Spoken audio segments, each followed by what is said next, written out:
Will goes on. Yeah. Some deft crowd work, including flat out asking an IT project manager what was funny about his job. Yeah, I'd run out of ideas by this point. I'd say that's not the IT project manager's responsibility. No, You he need to- made that point. And 1,399 people agreed with him.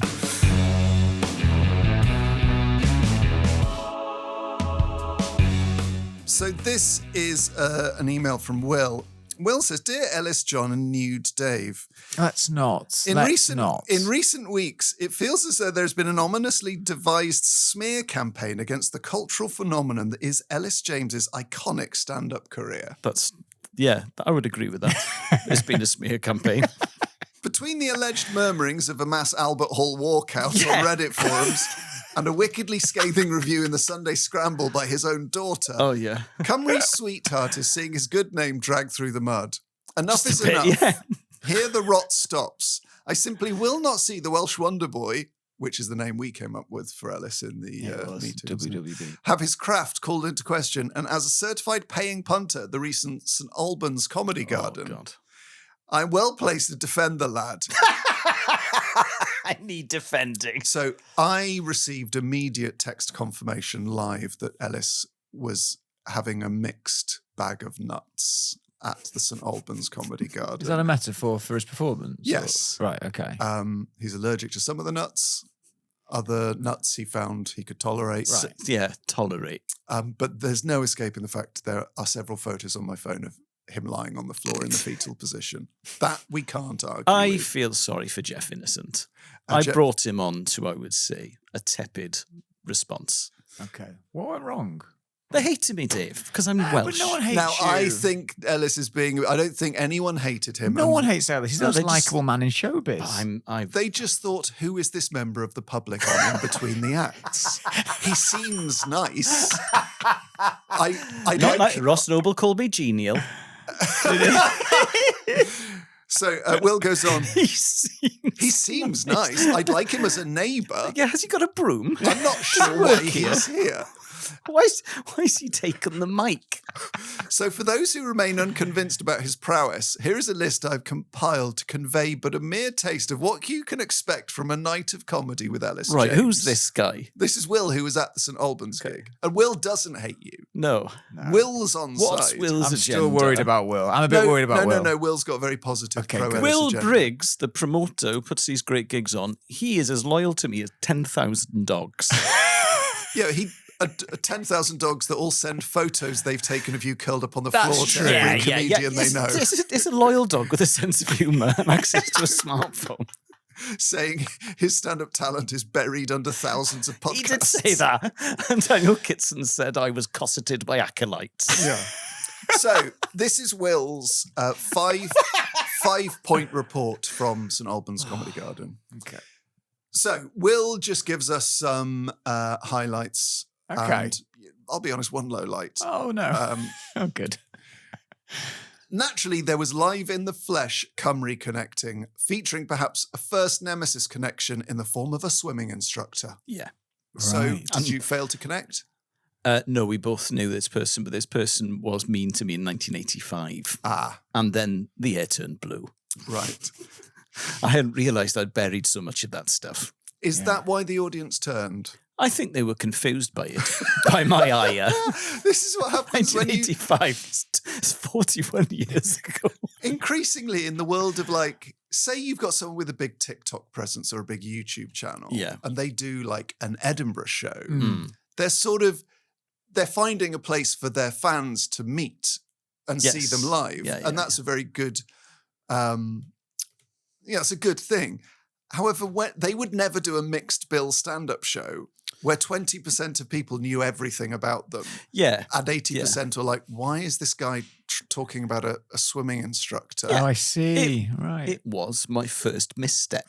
But how do you ever do stand-up shows then, in that case, apart from doing it for, say, When you your do crowd mix- at the Royal Albert Hall? When I was on the circuit for years, and when you do the circuit and you're on mixed bill shows and people have turned up to watch comedy and Yeah. not a comedian, there's a sort of quite important distinction, you end up writing a set that can appeal to everyone. Yeah.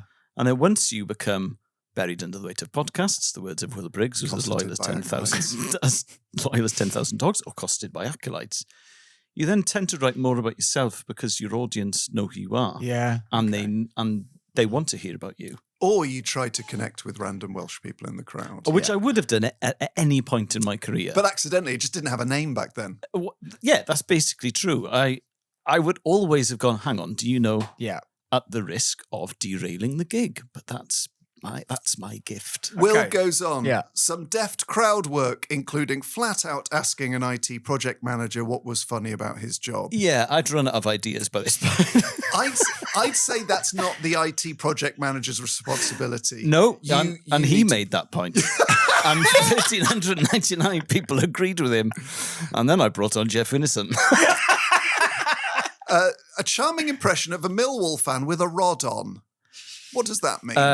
Rod on is a colloquial term for when men are aroused. Okay. And cool. I have an impression of that happening. And that's probably my best You bit. did an impression. What do you mean you have an impression? I don't want to give the game. I'll probably do this stuff at the Okay, Albert fine, Hall. fine, but fine, it's fine. a routine I've got. Good. Have you become like a French cabaret star?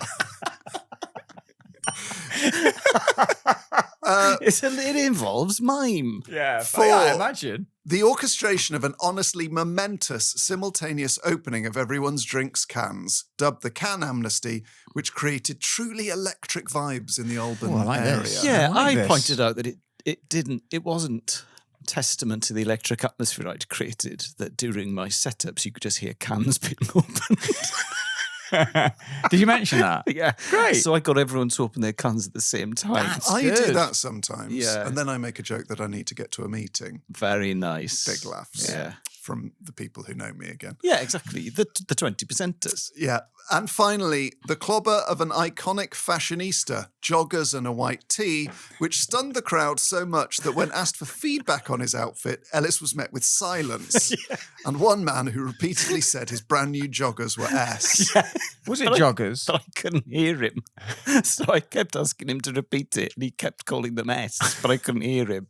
So just man kept shouting that I had S trousers for a minute. And then I thought, bring on Chris McCausland. Who's no idea what your trousers are like. Exactly, yeah. Ladies and gentlemen, if this hasn't convinced you of Ellis's status as the comedy goat, I've never said I'm the GOAT. No, this I would is what have Will's to be saying. I don't know insane what to Will. think that I was the greatest comedian of all time. indeed, there was but a single sour note to this otherwise perfect evening. That being, it is with great sadness that I must confirm the iconic well has been scrapped. Oh. Do you know what it was? As I walked to the mic, Yeah. I could tell from the way they were clapping as I was announced that there weren't many listeners to the show. You could just sort of sense it. Yeah. I thought, if I say well 80 times, Yeah. I am setting myself up for a fall. Or Ellis, all the best for being part of a thoroughly enjoyable evening of comedy. You really were such a good laugh. There you go. No need to no need to crawl into a ball on the floor. Do you know what it is? It's I'll tell you exactly what it is. When I was on the circuit properly, first time round, I was a compere like you. I think the two of us were known as compares, I would say. That was the thing I did the most of, and it was the thing I enjoyed doing the most. So obviously I've seen you do it so many times, enter a riff matrix. I enter a riff matrix, Dave. Will. Yeah. And Will Briggs, who books these gigs, I say to Will, I'm going to enter a riff matrix. And I come off stage and he'll pat me on the back or hug me or give me a thumbs up or he'll say that was an amazing riff Yeah, and matrix. when I was caught up in a ball, he kept saying, just enter a riff matrix, man. That's the job we're doing. And I kept saying, it's not helping, Will. So I always used to enter into not a will matrix, a riff matrix. But if the riff matrix doesn't work, when I was on the circuit, I had 4 hours worth of stand-up to dip into because I'd done 4 Edinburgh shows.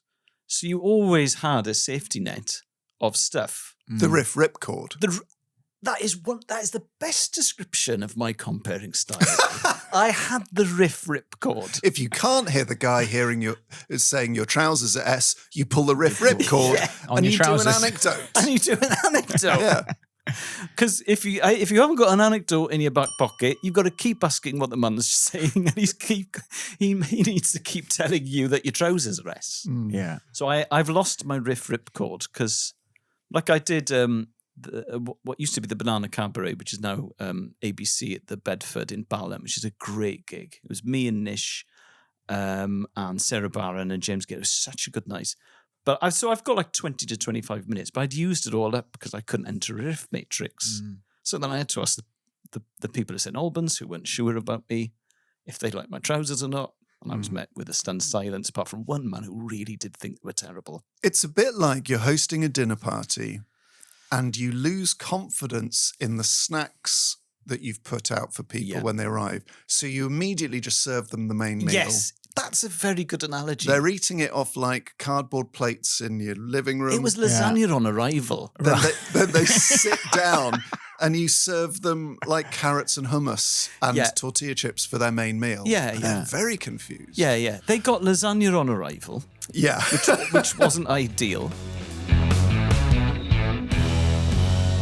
Thanks for watching. Make sure you like and subscribe to the Elis James and John Robbins YouTube channel so you don't miss any of our weekly highlights. And if you want more than just highlights, full visual episodes and loads more bonus content, including behind-the-scenes action, ad-free content, and our all-new Adventures of Elis and John series, head to patreon.com/Elis and John. If you want to get in touch, email hello@elisandjohn.com.